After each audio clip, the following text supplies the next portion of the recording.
اب ہم اپنے مہمان خاص جناب مولانا منذر صاحب دامت برکاتہم سے بصدر ادب و احترام درخواست کرتے ہیں کہ جو ہے وہ اپنے کلام سے ہم سامعین کو مستفید فرمائیں. نمایاں ہو کے دکھلا دے کبھی ان کو جمال اپنا، نمایاں ہو کے دکھلا دے کبھی ان کو جمال اپنا، بہت مدت سے چرچے ہیں تیرے باریک دینوں میں. السلام علیکم ورحمۃ اللہ وبرکاتہ. بہت دیر میں نمبر آئے ہیں اور آپ لوگ بھی تھک چکے ہیں، اس لیے بہت زیادہ آپ کو پریشان نہیں کرنا ہے. مختصر کلام پیش کر کے میں اپنی جگہ لے لوں گا. سب سے پہلے تو میں تمام طلباء کو بہت دل سے مبارکباد پیش کرتا ہوں کہ طلباء نے جس انداز سے اور جس طریقے سے جرأت و ہمت کے ساتھ اور ترنم کی ادائیگی کے ساتھ اور الفاظ اور طرز الفاظ اور حفظ کو محفوظ رکھتے ہوئے جس طرح کلام پیش کیا ہے، اس کے لیے میرے پاس کوئی الفاظ نہیں. میں بہت مبارکباد دیتا ہوں آپ کو بھی اور جن اساتذہ نے آپ کی تیاری کروائی ان کو بھی، اور خاص طور سے انتظامیہ کو بھی کہ جنہوں نے ان کا پورا ساتھ دیا اور ان کا سپورٹ کیا.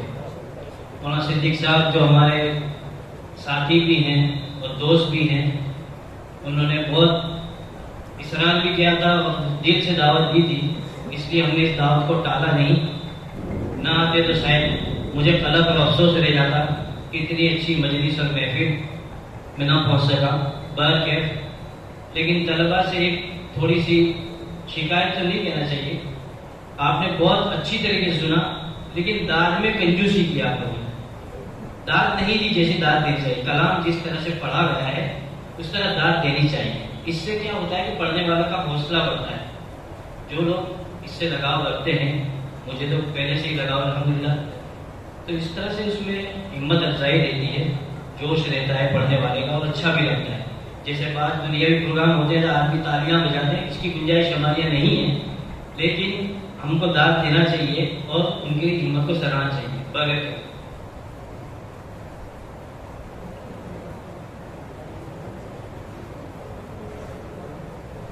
ایک نظم کے چند شعر پیش کرتا ہوں سماعت فرمائیں. اسلام وہ پودا ہے کاٹو تو ہرا ہوگا. اسلام وہ پودا ہے کاٹو تو ہرا ہوگا. جتنا ہی تراشو گے اتنا ہی سوا ہوگا.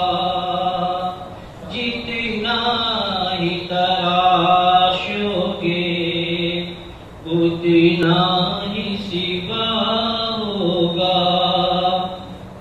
ہم مرد مجاہد کو کب خوف ہو مرنے کا.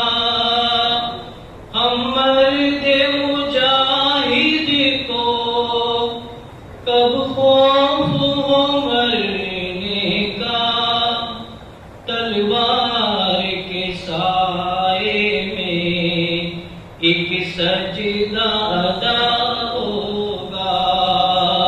تلوار کے سائے میں ایک سجدہ ادا ہوگا. دھونے سے نہ چھوٹے گا یہ خون ہمارا ہے. دھونے سے نہ چھوٹے گا یہ خون ہمارا ہے. محشر کی عدالت میں دامن پہ لگا ہوگا. محشر کی عدالت میں دامن پہ لگا ہوگا. معذرت سب شعر سماعت فرمائیں.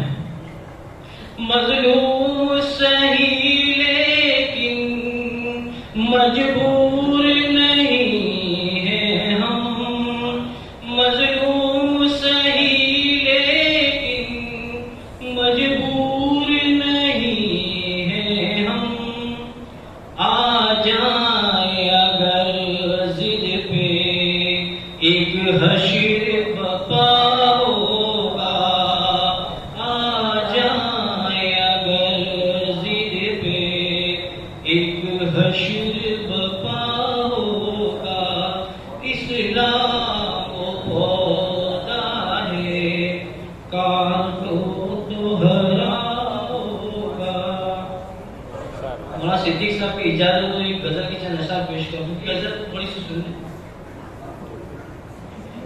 وہ رلا کر حسن پایا دیر تک، جب میں رو کر مسکرایا دیر تک، وہ رلا کر حسن پایا دیر تک، جب میں رو کر مسکرایا دیر تک، اور بھولنا چاہا کبھی اس کو اگر، بھولنا چاہا کبھی اس کو اگر، اور بھی وہ یاد آیا دیر تک، بھولنا چاہا کبھی اس کو اگر، اور بھی وہ یاد آیا دیر تک، خود بخود بے ساختہ میں ہنس پڑا، خود بخود بے ساختہ میں ہنس پڑا، اس نے اس درجہ رلایا دیر تک، وہ رلا کر حسن پایا دیر تک، جب میں رو کر مسکرایا دیر تک۔ یہ دو شعر ان صحابی کے پس منظر میں آپ سنیں جنہوں نے اپنے مہمان کو اپنے بچوں کے حصے کا کھانا بھی کھلا دیا تھا، بچوں کو تسلی دے کے سلا دیا تھا۔ اس سیاق میں اشعار کو سماعت کرنا ہے۔ بھوکے بچوں کی تسلی کے لیے، بھوکے بچوں کی تسلی کے لیے، ماں نے پھر پانی پکایا دیر تک، ماں نے پھر پانی پکایا دیر تک۔ آج کل کے دور میں جب کہ بچے نافرمان ہوتے جا رہے ہیں، خاص طور سے لڑکوں کا مسئلہ عجیب رہتا ہے، لڑکیاں تو کسی نہ کسی حد میں ماں باپ کی وفادار رہتی ہیں۔ آپ اسی پس منظر میں دو شعر سماعت کرنا ہے۔ وہ رلا کر حسن پایا دیر تک، جب میں رو کر مسکرایا دیر تک، اور ناخلف بیٹے تو درد سر بنے، ناخلف بیٹے تو درد سر بنے، بیٹیوں نے سر دبایا دیر تک، ناخلف بیٹے تو درد سر بنے، بیٹیوں نے سر دبایا دیر تک۔ اور دو شعر جو آپ کی خدمت میں پیش کرنے جا رہا ہوں، اس کو اس طرح میں سوچیے، وہ لوگ جن کو اپنی دولت کا، مال کا غرور ہے، گھمنڈ ہے، اس کو سامنے رکھتے ہوئے ایک فقیر کیا کہتا ہے؟ گنگناتا جا رہا تھا ایک فقیر، گنگناتا جا رہا تھا ایک فقیر، دھوپ رہتی ہے نہ سایہ دیر تک، گنگناتا جا رہا تھا ایک فقیر، دھوپ رہتی ہے نہ سایہ چپ کے میری غزلوں کو نواز، چپ کے میری غزلوں کو نواز، دشمنوں نے گنگنایا دیر تک، وہ رلا کر حسن پایا دیر تک، جب میں رو کر مسکرایا دیر تک۔ ماشاءاللہ مولانا نے سما باندھ لیا، اور جو انہوں نے ایک جملہ شروع میں کہا تھا کہ میری باری بہت دیر میں آئی، یقیناً اس کا احساس آپ کے پڑھنے کے بعد آیا کہ واقعی آپ کی باری بہت دیر میں آئی۔ دل کرتا ہے کہ آپ کو بار بار سنا کریں، کبھی جو ہے فرصت ملے گی یا موقع ہوگا تو مولانا سے درخواست کریں گے کہ مولانا ان کو جو ہے خاص طور پر دعوت دیں اور جو ہے ہم کو جو ہے ان کے سننے سے مستفید فرمائیں۔ اب جو ہے ہم اپنے حکم اول جناب مولانا زبیر صاحب دامت برکاتہم سے درخواست کریں گے کہ وہ اپنے تاثرات سے ہم سامعین کو مستفید فرمائیں۔ بسم اللہ الرحمن الرحیم، الحمد للہ رب العالمین، والصلاة والسلام علی سید المرسلین وعلی آلہ وصحبہ اجمعین،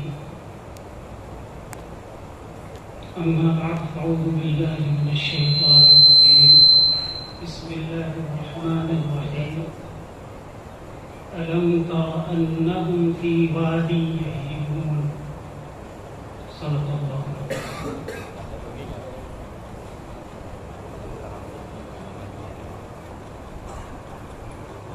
عزیز طلبہ، صبح سے آپ لوگوں کے پروگرام کو گہرائی کے ساتھ سن رہے تھے۔ یہ مجلس شروع ہوئی اشعار سے، اور اشعار کی تاریخ یہ رہی ہے کہ وہ مبالغہ پر مبنی ہوتی ہے، جس میں افراط بھی ہوتا ہے اور تفریق بھی ہوتی ہے، اور بعض شعراء ایسے بھی ہیں جو حقیقت سے نہیں ہٹتے، یعنی ان کے اشعار حقیقت پر مبنی ہوتے ہیں۔ تخلیق آدم سے لے کر اسلام کی آمد تک جب شعراء کا جائزہ لیتے ہیں تو بہت لمبی فہرست ہے شعراء کی، لیکن ان شعراء میں 3 شعراء کے نام نمایاں طور پر سامنے آتے ہیں، اور کون کس مرتبے کا ہے اس کو پتہ لگانے کے لیے اس گھر کا جو فرد ہو اس سے پوچھیں گے تو وہ بتائے گا کہ ہمارے گھر میں اول نمبر پر کون ہے۔ تو چلیے ہم اس گھر کے افراد سے پوچھتے ہیں، یعنی اسلام کی آمد سے پہلے پہلے جو شعراء ہیں انہی شعراء میں سے ایک شاعر سے پوچھتے ہیں۔ وہ شاعر ہیں لبید بن ربیعہ۔ جب ان سے پوچھا کہ تخلیق آدم کے بعد سے لے کر اسلام کی آمد تک جتنے بھی شعراء آئے ان میں پہلا نمبر کس شاعر کا ہے، تو انہوں نے کہا امرؤ القیس کا۔ پھر کہا کہ دوسرے نمبر پر کون ہے، تو انہوں نے کہا طرفہ کا۔ پھر کہا کہ تیسرے نمبر پر کون ہے، تو پھر انہوں نے جواب دیا کہ یہ حقیر صاحب العصا۔ اس وقت یہ بوڑھے ہو چکے تھے، بوڑھے تو نہیں تھے لیکن انہوں نے اس لیے کہ اسلام لانے کے بعد یہ 60 سال زندہ رہے، اور جاہلیت کے زمانے میں 60 سال رہے، لیکن اپنے آپ کو انہوں نے صاحب العصا کہا، یعنی لبید بن ربیعہ۔ تو اس سے اسلام سے پہلے جو شعراء آئے ان کا مرتبہ معلوم ہو گیا۔ پھر اسلام کے بعد صحابہ کرام میں 4-5 نام نمایاں ہیں. اس میں سب سے پہلے نمبر پر حسان بن ثابت رضی اللہ تعالی عنہ ہیں. ان کو شاعر رسول کا لقب ملا اور انہوں نے آپ صلی اللہ علیہ وسلم کی تعریف میں بلکہ کہیے کہ تعریف کا حق ادا کیا. اس میں مبالغہ نہیں ہوگا. شاید آپ سمجھ رہے ہوں گے کہ یہ میں نے شروع میں کہا تھا کہ یہ اشعار کی مجلس ہے، یہ مبالغہ پر مبنی ہوتی ہے، تو آپ میرے اس قول کو مبالغہ پر محمول نہ کریں، یہ حقیقت پر محمول کریں کہ حقیقت میں انہوں نے حق ادا کیا. پھر ان کے ساتھ کعب بن زہیر، کعب بن مالک اور عبداللہ بن رواحہ، یہ 4 نام نمایاں ملتے ہیں. پھر ان کے بعد یا ان کے زمانے میں جو شعراء ہیں یہ ان کے خوشہ کی ہیں، ان سے آگے نہیں ہیں، یہ چاروں اول نمبر کے ہیں. جیسے اسلام کی آمد سے پہلے وہ 3 حضرات تھے اور ان کے علاوہ جو شعراء ہیں وہ ان تینوں کے خوشہ کی. انہیں تینوں کے اشعار سے استفادہ کر کے اشعار کہا. لبید بن ربیعہ یہ بھی صحابہ کرام میں اول نمبر کے شعراء میں بعد میں بھی شمار ہو گئے. پہلے بھی تھے، تیسرے نمبر پر انہوں نے اپنے آپ کو کہا، لیکن حقیقت میں تیسرے نمبر پر وہ نہیں تھے بلکہ اول نمبر پر تھے. اس لیے کہ وہ اپنی زبان سے کیسے کہتے ہیں کہ میں اول نمبر کا. تو بہرحال تو یہ اسلام کی آمد کے بعد یہ کچھ نام نمایاں طور پر تھے. پھر انہی حضرات سے استفادہ کرتے گئے، دوسرے نئے نئے شعراء پیدا ہوتے گئے. پھر جب ہم عربی زبان سے باہر نکلتے ہیں، فارسی زبان میں آتے ہیں، تو مولانا روم پہلے نمبر پر ہیں اور ان کا مقابلہ کوئی بھی نہیں کر سکتا ہے فارسی زبان میں. پھر اس کے بعد جب اردو میں آتے ہیں تو اردو میں علامہ اقبال ملتے ہیں. اور یہ جو نام ہم ذکر کیے ان کے اشعار حقیقت پر مبنی ہیں، ذرہ برابر بھی مبالغہ نہیں ہے. جس موضوع پر بھی انہوں نے اشعار کہے ہیں وہ حقیقت پر مبنی ہے. افراد اور تفرید میں نمایاں طور پر ایک شاعر ہیں ابو طیب متنبی. جب وہ کسی کو بڑھانے پر آتے ہیں تو آسمان پر پہنچا دیتے ہیں، جب ان کو گرانے پر آتے ہیں تو زمین کی تہ میں پہنچا دیتے ہیں. یہ ایسے شاعر تھے، اتنا کلام پر اتنی قدرت تھی ان کو، لیکن ان کے اشعار عمدہ نہیں مضمون کے اعتبار سے. ادبی اعتبار سے ہیں لیکن مضمون کے اعتبار سے ان کے اشعار عمدہ نہیں ہے. بیچ میں ایک بات رہ گئی کہ لبید بن ربیعہ جب انہوں نے اسلام قبول کیا تو انہوں نے اشعار کہنا چھوڑ دیا. لوگوں نے ان سے پوچھا کہ بھائی اب اشعار نہیں کہتے ہیں، پہلے جیسے آپ اشعار کہتے تھے. تو کہا کہ قرآن کے اندر سورہ بقرہ کے نازل ہونے کے بعد اب اشعار کی کوئی ضرورت نہیں رہی.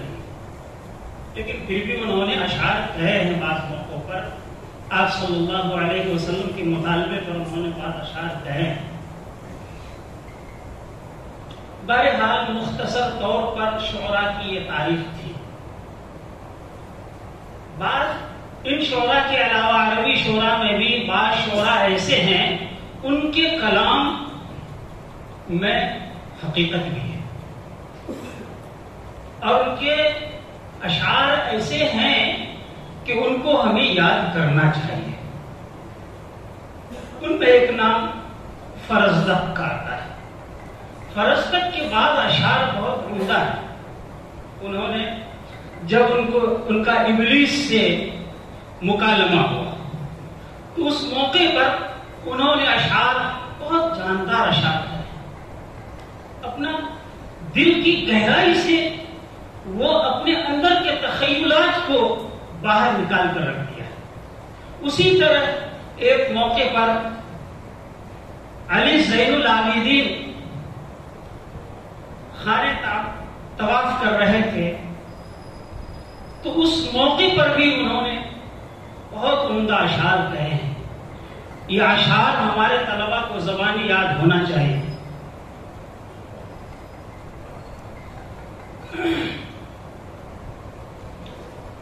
تو شعراء میں جن شعراء کے اشعار اچھے ہیں، عمدہ ہیں، ان شعراء کے اشعار کا ذخیرہ ہمیں جمع کرنا چاہیے. اگر کوئی شعر مضمون کے اعتبار سے صحیح نہیں ہے، اگر ہمارے اندر اتنی قدرت ہے کہ ہم اس کو سدھار سکتے ہیں، اچھے ڈھنگ میں اس کو پیش کر سکتے ہیں، تو کوشش کریں. تو جب وہ ایسے اشعار کہہ سکتے ہیں جو حقیقت پر مبنی نہیں ہیں، تو کیا ہم ان اشعار کو حقیقت پر مبنی بنا کر نہیں پیش کر سکتے ہیں؟ جیسے ایک شعر غالب کا ہے. غالب نے کہا عشق نے غالب نکما کر دیا، عشق نے غالب نکما کر دیا، ورنہ ہم بھی آدمی تھے کام کے. ان کے کہنے کا مقصد یہ تھا کہ جب سے مجھے عشق ہوا کسی کام کے نہیں رہے. عشق کے بعد ہم نکمے ہو گئے. لیکن اسی شعر کو ایک اللہ والے نے، مولانا احمد صاحب پرتاپ گڑھی رحمۃ اللہ علیہ نے اس شعر کو بہترین اسلوب میں پیش کیا اور تھوڑا سا ایک لفظ کو بدل دیا، ایک دو لفظ کو بدل دیا، اور یہ شعر حقیقت پر مبنی ہو گیا اور اس کے اندر بہت معنویت ہو گئی. اور اس شعر پر جتنا بھی حضرت کو داد دینا چاہیے وہ کم ہے. حضرت نے اس شعر کے جواب میں کہا عشق نے احمد مجلہ کر دیا، عشق نے احمد مجلہ کر دیا، ورنہ ہم بھی آدمی تھے نام کے. غالب نے عشق سے عشق مجازی مراد لیا اور مولانا احمد صاحب پرتاپ گڑھی رحمۃ اللہ علیہ نے اس سے عشق حقیقی اللہ کا عشق مراد لیا. کہ جب اللہ کا عشق، اللہ سے عشق ہو گیا تو ہم پورے طور پر روشن ہو گئے. ورنہ پہلے تو ایک نام کے آدمی تھے، احمد احمد احمد تھے، لیکن عشق کے بعد تو بالکل روشن ہو گئے. تو ہم کوشش کریں گے جب اس میدان میں اترے ہیں تو ایسے اشعار ہم بنا سکتے ہیں. عربی میں اگر قادر نہیں ہیں تو کم از کم اردو میں تو ہم بنا سکتے ہیں، کوشش کریں گے. لیکن اشعار میں ایسے منہمک نہ ہوں کہ پھر تعلیم کا نقصان ہو جائے. اس لیے کہ ابھی میں نے ایک آیت پڑھی تھی، سورہ شعراء کی آیت ہے، اس میں مشرکین مکہ نے، قریش نے آپ صلی اللہ علیہ وسلم کو جادوگر کہا تھا. اس کے جواب میں اللہ تعالیٰ نے یہ آیات نازل فرمائی الشعراء یتبعهم الغاوون. اس کے بعد کی آیت ہے کہ شعراء تو وہ ہوتے ہیں کہ جن کی پیروی، جن کے پیچھے چلنے والے گمراہ لوگ ہوتے ہیں. میرے پیچھے چلنے والے گمراہ لوگ نہیں ہیں، اچھے لوگ ہیں، اچھے خیالات کے لوگ ہیں. اس سے یہ ثابت ہوا کہ ہم شاعر نہیں ہیں. پھر دوسری آیت کہ الم تر انہم فی وادی یہیمون، کیا تم نے نہیں دیکھا کہ یہ شعراء جو ہیں یہ خیالات کی وادیوں میں حیران و پریشان گھومتے رہتے ہیں. اور حقیقت میں اگر شعراء کی زندگی کو دیکھیں گے تو وہ 24 گھنٹے کھاتے پیتے پھرتے ہر وقت 24 گھنٹہ وہ اشعار کی دنیا میں گھومتے رہتے ہیں اور وہی سوچتے رہتے ہیں اور اشعار کہنے میں مبالغہ کر دیتے ہیں.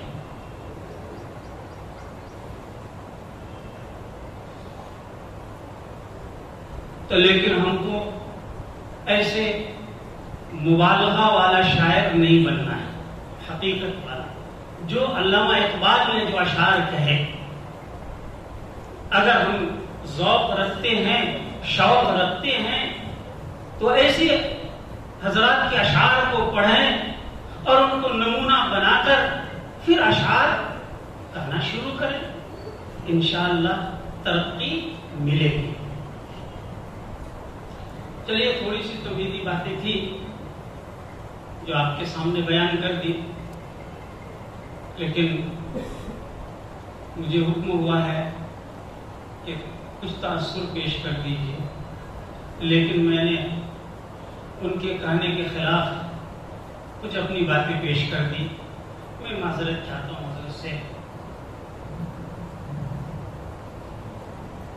کہ حقیقت پھر میں وہی بات کہتا ہوں کہ یہ مجلس اشعار کی ہے، جو افراد اور تفریح اشعار میں ہوتا ہے اور ذہن انسان کا اس طرف جاتا ہے کہ جو بات اس مجلس میں ہوگی شاید مبالغہ پر مبنی ہو، لیکن میں جو بات کہنے جا رہا ہوں اور حقیقت میں وہ حقیقت پر مبنی ہے، مبالغہ پر نہیں.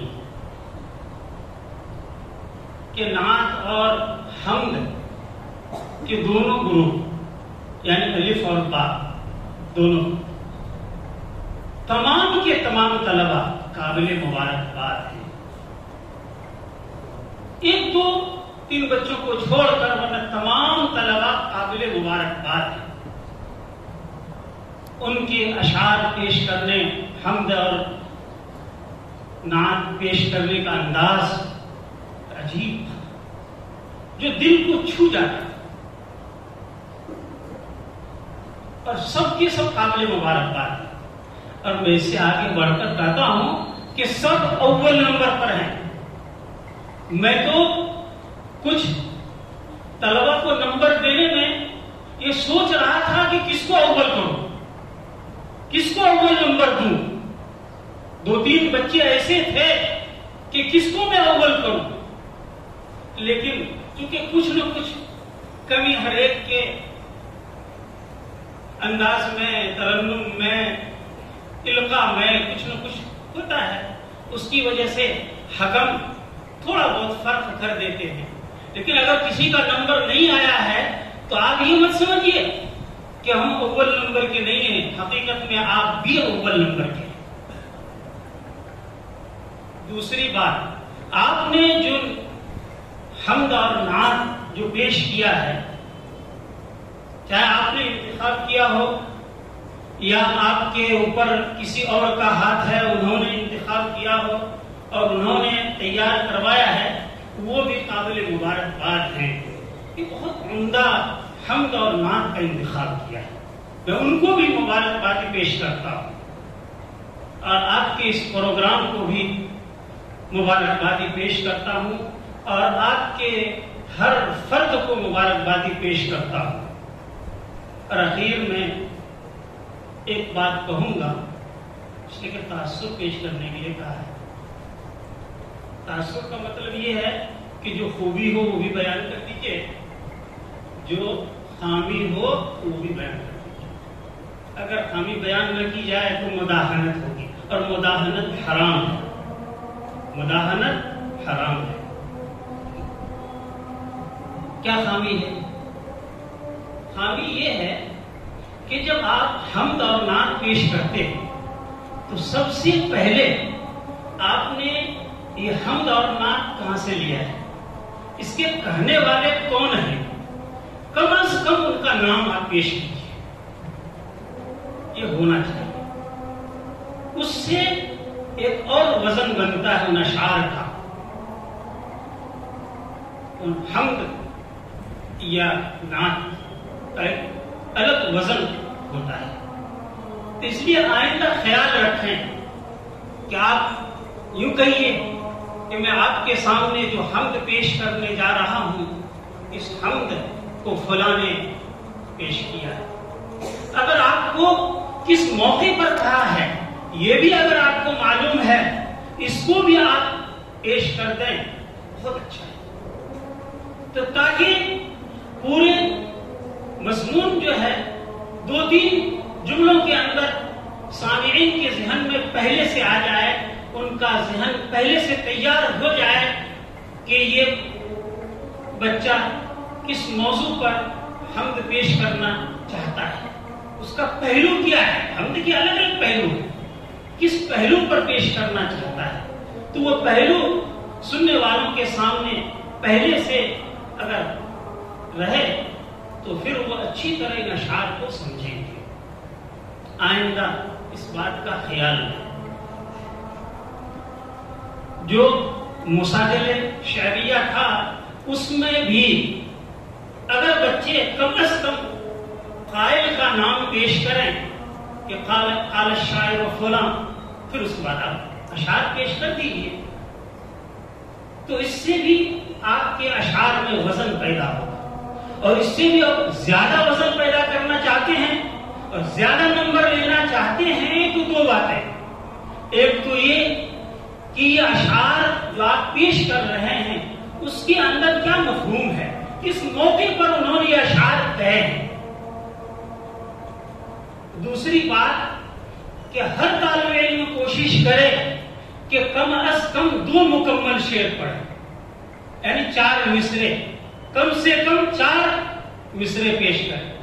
اگر زیادہ پیش کر سکتے ہیں تو بہت اچھا، بعض بچوں نے زیادہ پیش کیا، جتنا زیادہ اشعار پیش کریں گے مضمون بھی اچھا رہے گا اور بات اچھی طرح پوری ہوگی تو وہ زیادہ نمبرات کے مستحق ہوں گے۔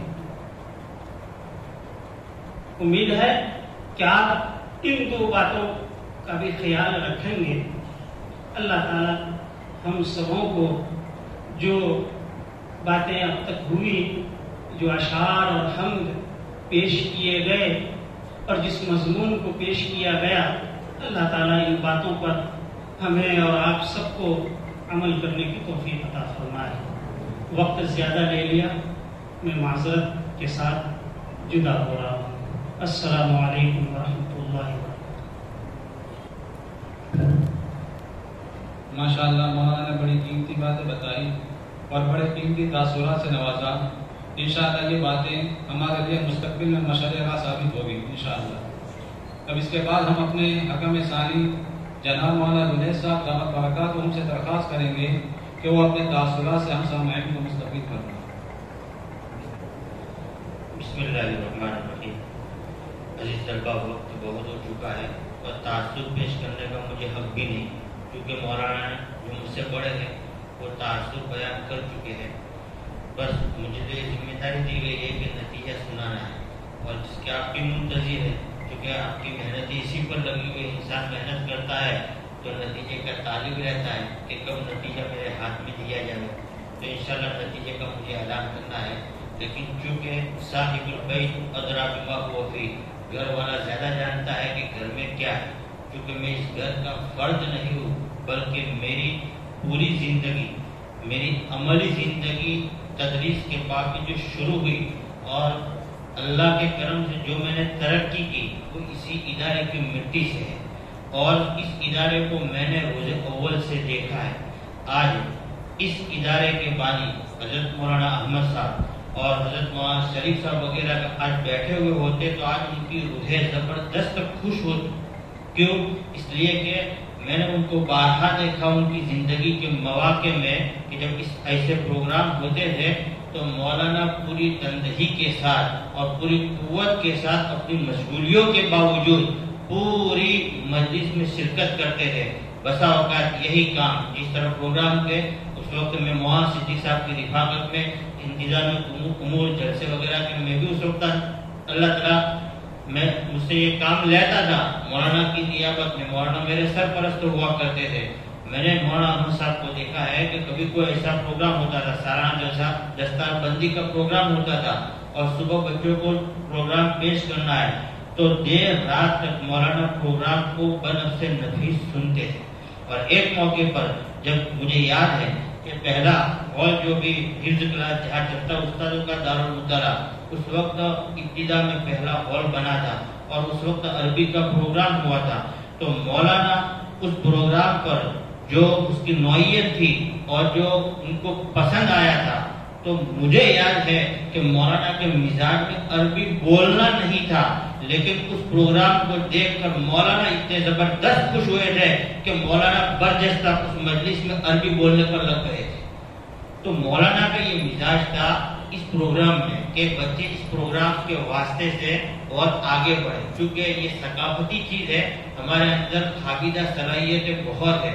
اور یہاں کی فضا میں جامعہ میں بڑی کسی کو خوش کرنے کے لیے نہیں، لیکن میں نے دیکھا ہے یہاں کے بچوں کو، طلبا کو کسی بڑے پروگرام میں شرکت. ایک موقع پر عربی کا پروگرام تھا گجرات لیول پر، حضرت مولانا مستان جامعہ الفضل جوہاپورہ میں. اس وقت یہاں طالب علم وہاں شرکت کے طور پر عربی میں پروگرام کے لیے گیا تھا، اور اس وقت پورے گجرات کے سارے طلبا ہر مدرسے سے تھے. اس مجلس میں یہاں کا طالب علم پہلے نمبر پر پہلا نمبر لایا تھا، اور مولانا مستانوی صاحب نے اس بچے کی تقریر سن کر یہ کہا تھا کہ میں یہ فرق نہیں کر پا رہا ہوں کہ میں سعودیہ کی کسی مسجد کے امام کے خطبے کو سن رہا ہوں یا یہاں کا کوئی طالب علم ہے. یہاں کی فضا میں یہ برکت ہے. یہاں کی جامعہ کنز العلوم دوستوں، چونکہ مجھے بہت خوب اچھی طرح معلوم ہے یہاں کے حالات ہے، کیونکہ پہلے روز سے میں تھا یہاں، کچھ بھی نہیں تھا اس وقت میں یہاں آیا تھا. میں ڈنکے کی چوٹ پر کہتا ہوں پورے گجرات میں کتابوں کا ذخیرہ مختلف نوعیت کا کسی مدرسے میں نہیں ہے جو آپ کی جامعہ میں ہے.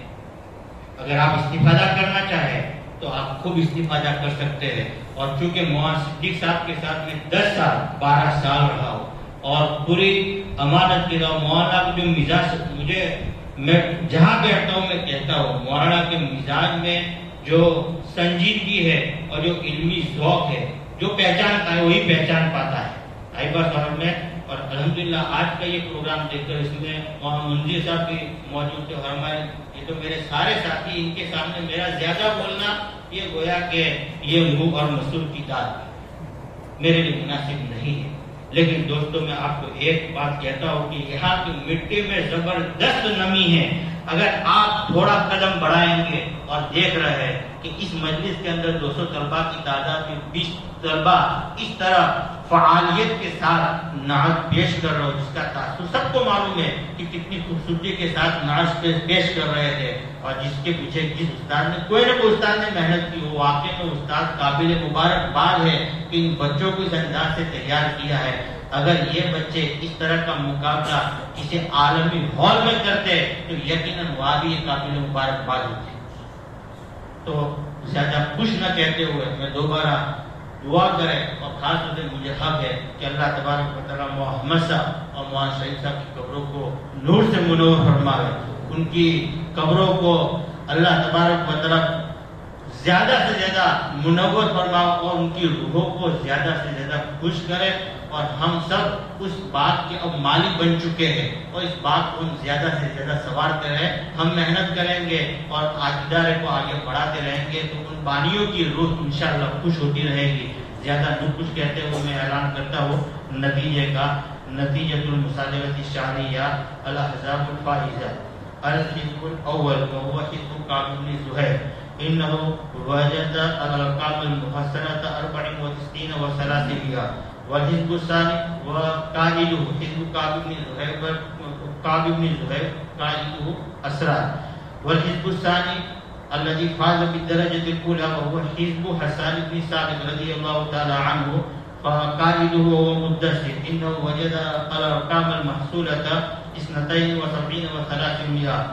هكذا المساهمون الممتازون في هذه المصادرة الشعرية المساهم الأول مستقيم الدولي إنه وجد الأرقام المحصلة 89. والفائز الثاني المساهم الممتاز الثاني وهو السعد الخماسوي إنه وجد 61.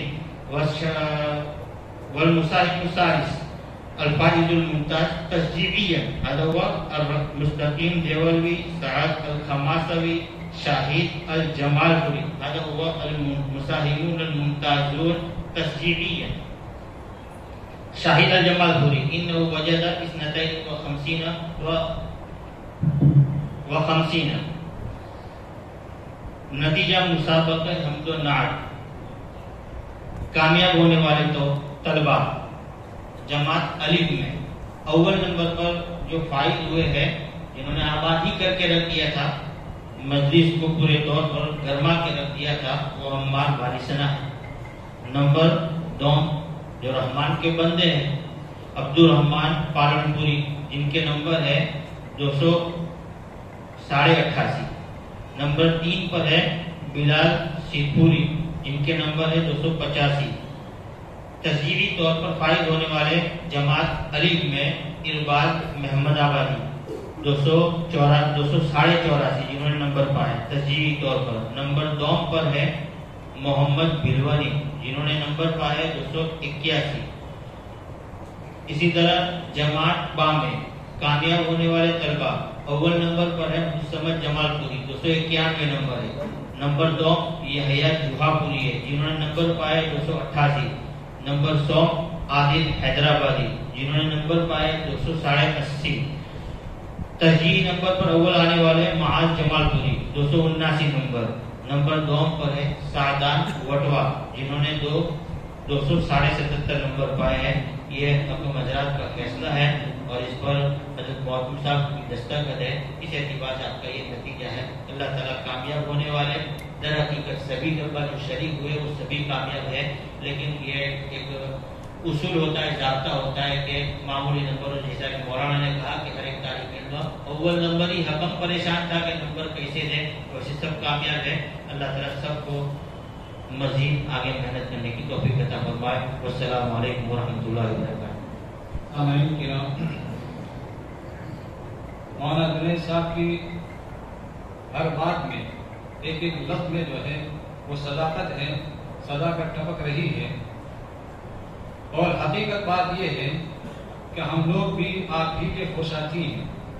اگر وہ یہ کہتے ہیں کہ مولانا صدیق صاحب دامت برکاتہم ان کے سرپرست ہے، تو ہمیں یہ بات کہنے میں بھی بات نہیں ہے کہ وہ ہمارے سرپرست ہے اور آپ ہمارے سامنے ہیں. اس اعتبار سے دیکھا جائے تو قلت وسائل کے اعتبار سے یہ سند بڑی مضبوط ہے. بلکہ اگر ہم کو ہٹا دیا جائے، دونوں بڑی شخصیات یہاں پر موجود ہیں، آپ جو ہے کیا ہے ان سے بھی رابطہ کر کے اپنی جو ہے سند کو اور مضبوط کر سکتے ہیں. قبل اس کے کہ ہم اپنے پروگرام کو ختم کریں، دعا پر ختم کریں، مناسب سمجھتے ہیں کہ طلباء کے لیے کچھ انعامات آئے ہیں، ان کا اعلان کرتے چلیں. سب سے پہلے مولانا صلاح الدین صاحب نے جمیع مساہمین مسابقہ حمد و نعت کو 3800 روپے کا انعام دیا ہے. اسی طرح مولانا منظر صاحب ندوی نے جمیع مساہمین کو 2000 روپے کا انعام دیا ہے. اسی طرح مولانا منظر صاحب ندوی نے مولانا سلیم انصاری صاحب جو کہ ہمارے جامعہ کے استاد ہیں اور جو ہے ان طلباء کو تیار کرنے میں بڑی عرقریزی سے کام لیا ہے، بڑی محنت کی ہے، ان کو 500 روپے کا انعام دیا ہے. اسی طرح مولانا صلاح الدین صاحب نے بھی آپ کو 700 روپے کا انعام دیا ہے. اسی طرح مولانا قطب اللہ صاحب ندوی نے جمیع مساہمین کو 15000 روپے کا انعام دیا ہے. اسی طرح ایک استاد نے برائے عبدالصمد جمال پوری کو 200 روپے کا انعام دیا ہے. ایک صاحب خیر کی طرف سے احمد حسن پوری کو 200 روپے کا انعام ہے. مولانا محمد پٹنی صاحب کی طرف سے جمیع مساہمین کو 200 روپے کا انعام دیا گیا ہے اور قاری محمد صاحب کی طرف سے جمیع مساہمین کو 1400 روپے کا انعام دیا گیا ہے. اللہ رب العزت ان تمام حضرات کو دارین میں بہترین بدلہ عنایت فرمائے. اب ہم جناب مولانا قطب اللہ صاحب ندوی سے درخواست کریں گے کہ وہ اپنی دعائیں مستجاب پر اس جلسے کا اختتام فرمائیں. بسم اللہ الرحمن الرحیم. الحمد للہ رب العالمین والصلاة والسلام علی سید المرسلین محمد وعلی آلہ واصحابہ اجمعین. اما بعد، بھائیو دعا سے پہلے 2 منٹ کا حکم بھی ہے. حضرت مولانا صاحب نے ارشاد فرمایا، لیکن میں عرض کر رہا ہوں کہ مولانا ہمارے محتمیم صاحب کا حکم ہے، اس لیے میں صرف 2 باتیں 2 منٹ کے اندر عرض کروں گا انشاءاللہ.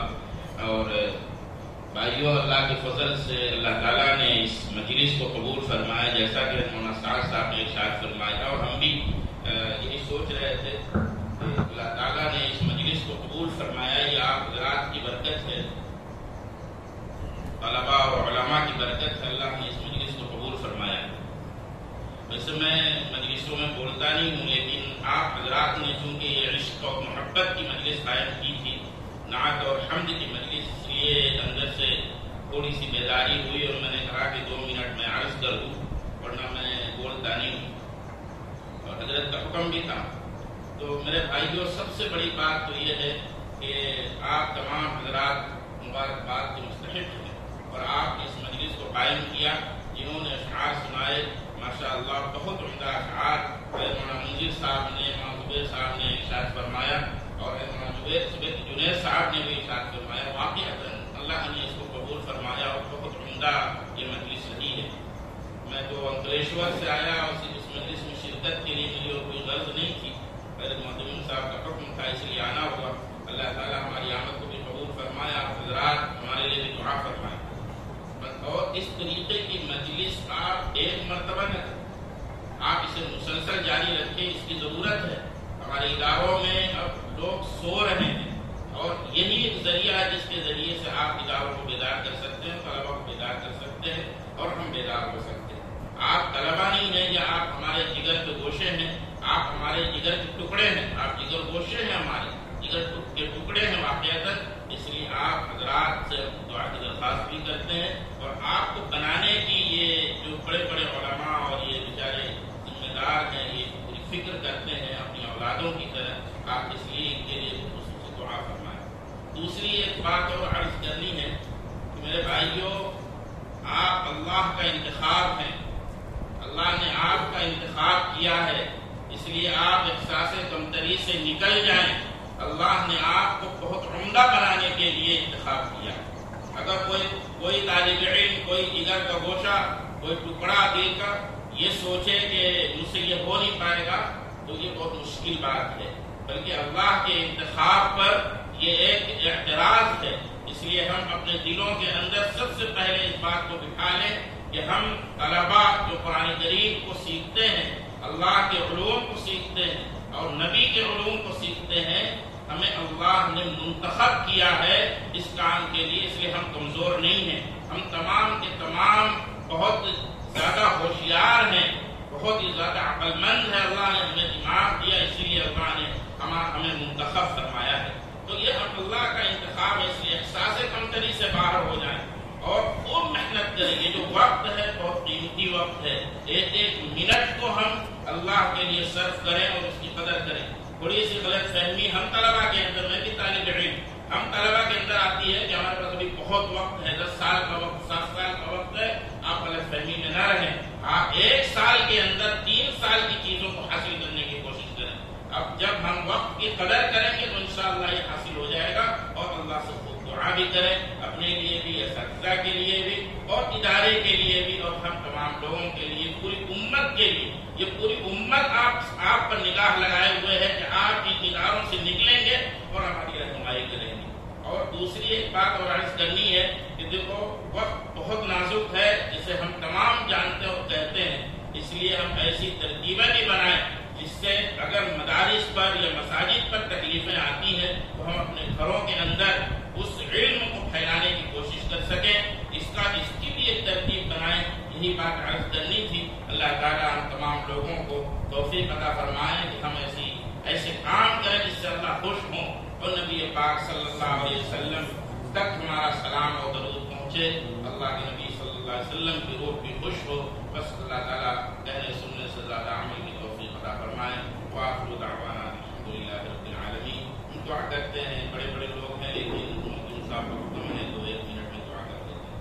بسم اللہ الرحمن الرحیم، الحمدللہ رب العالمین، ربنا آتنا فی الدنیا حسنہ وفی الآخرۃ حسنہ وقنا عذاب النار وقنا عذاب القبر وقنا عذاب الحشر وقنا عذاب الدین، رب اغفر وارحم وانت خیر الراحمین، رب اغفر وارحم وانت خیر الراحمین، رب اغفر وارحم وانت خیر الراحمین۔